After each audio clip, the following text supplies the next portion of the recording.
जूनच्या पहिल्याच आठवड्यात मुरुड बीचवर पर्यटकांची तुरळक गर्दी पाहावयास मिळाली. हा हंगामातील शेवटचा आठवडा, सुट्टीचा शेवटचा आठवडा असल्याने पर्यटकांमध्ये वाढ झाली नाही. त्यामुळे पर्यटन व्यवसाय ठप्प झालेले पाहावयास मिळाले.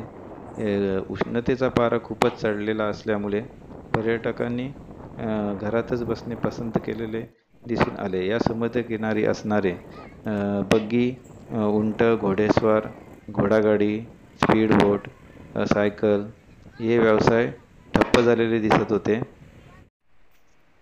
तरी आलेल्या पर्यटकांनी समुद्रामध्ये पोहण्याचा आनंद घेतला.